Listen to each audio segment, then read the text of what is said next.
Monsieur le commissaire du A aux affaires politiques, à la paix et à la sécurité, mon cher frère Bonfolé, Excellences, Mesdames et Messieurs. La dernière fois, nous avons, avec Monsieur le commissaire, procédé à une ouverture à distance par visioconférence du premier cycle. Aujourd'hui, je suis heureux de pouvoir présider avec lui en présentiel l'ouverture de ce deuxième cycle de formation des observateurs africains des élections. Je voudrais vous souhaiter d'abord à vous, Monsieur le commissaire, et à tous les participants, la bienvenue au Maroc. Et espérer aussi que les conditions de leur séjour dans notre pays se passent dans les meilleures conditions. On ne pouvait trouver une meilleure date pour la tenue de ce deuxième cycle de formation. Dans 2 jours, nous allons célébrer tous la journée de l'Afrique.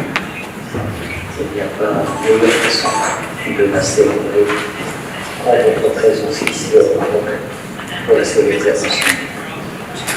Il n'y a pas meilleure condition pour célébrer cette journée que de pouvoir travailler entre Africains sur l'avenir du continent dans une dimension importante du ministère politique, la paix et la sécurité de l'Union africaine. Depuis son retour à l'Union africaine, et surtout depuis que M. Bonfolé est à la tête de ce département, nous avons travaillé en partenaire sur un certain nombre de sujets, comme le nexus et le développement, comme les changements climatiques et leur importance et la sécurité du continent, et comme cette formation, d'abord les observations des élections.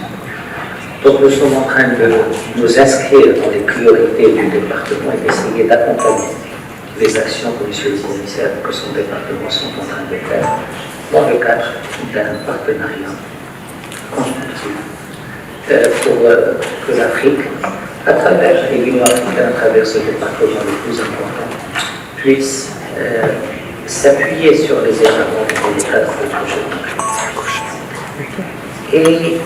Et je suis aussi heureux de voir que le nombre de participants cette fois est presque le double de celui de la dernière fois. Ce qui signifie que cet exercice s'est avéré pertinent également pour les participants et pour le département des affaires politiques, la paix et la sécurité de l'Union. Ce deuxième cycle se déroule dans un contexte africain assez particulier. D'abord un contexte de crise multiple, que l'Afrique, comme tout le reste du monde, est en train d'affronter. Crise sécuritaire, sanitaire, politique, économique. Et des crises concomitantes, des crises très aiguës. Deuxièmement, ce deuxième cycle se déroule dans une année électorale par excellence en Afrique. Au moins 16 élections se dérouleront au cours de cette année dans notre continent. Et troisièmement, cet exercice se déroule alors que les signaux concernant les élections, la bonne gouvernance sur le continent sont parfois positifs, parfois non, sont souvent ambigus. Des progrès importants, des progrès certains sont réalisés dans le pays, mais des revers, des interrogations sont également constatées dans d'autres pays. Donc c'est dans ce contexte particulier que se déroule ce deuxième cycle. Le Maroc accorde beaucoup d'importance à cette dimension de l'action du département des affaires politiques et de la sécurité. Nous avons discuté et je n'ai plus besoin de redire à quel point le Maroc n'a cessé d'alerter sur le nexus gouvernance pour bonne gouvernance et sécurité. Il n'est de meilleure voie pour faire taire les armes que de laisser parler la démocratie par des élections libres. C'est là le point de bascule vers un programme durable et robuste de gouvernance. Il n'est pas l'ombre d'un doute sur l'adhésion de principe de tous les États africains aux valeurs universelles de démocratie et de bonne gouvernance. Mais notre responsabilité va au-delà de l'adhésion aux valeurs. Notre responsabilité, c'est comment mettre en œuvre ces valeurs. Et c'est pour cette raison que nous avons porté plusieurs initiatives visant à renforcer les capacités institutionnelles de l'UA, mais aussi de ses États membres. Car si l'action de l'UA est à juste titre de prévenir les changements anticonstitutionnels, il faut alors que chaque État membre en crée les conditions dans son propre ordre interne, politique, constitutionnel et légal. Ce n'est que comme cela que les principes et les valeurs peuvent avoir une force en interne et une autorité à l'international. De la parole à l'acte, notre action au sein du CPS depuis 2022 s'est concentrée sur la mise en exergue des interdépendances entre résilience institutionnelle, stabilité et prospérité du continent. Notre engagement a donné tout autant de place aux mécanismes et processus de renforcement des capacités en matière de bonne gouvernance et plus particulièrement dans le domaine des élections.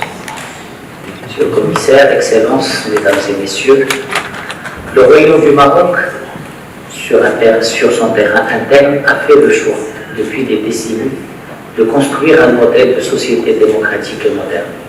Un choix irréversible, basé sur l'état de droit, la participation de tous les citoyens à la vie politique, la séparation des pouvoirs, la décentralisation du pouvoir et l'instauration des mécanismes de contrôle et de bonne gouvernance.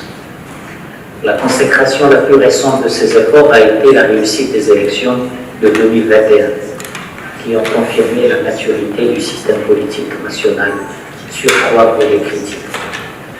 D'abord sur l'infrastructure électorale, à travers la refonte du code électoral, en amendant et en adoptant 3 lois organiques, 12 décrets et 5 décisions et arrêtés.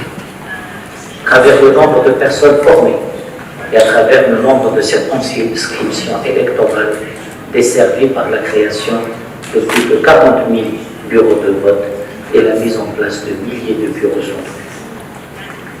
Deuxièmement, à travers le nombre des observateurs internes et externes prenant part au processus électoral.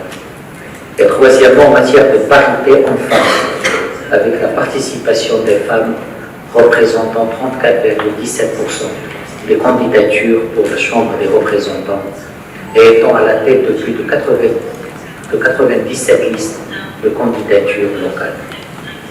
Et c'est sans influence et sans autosuffisance que le Maroc souhaite partager des enseignements de son expérience en matière de gouvernance électorale et la mettre à la disposition des pays africains frères.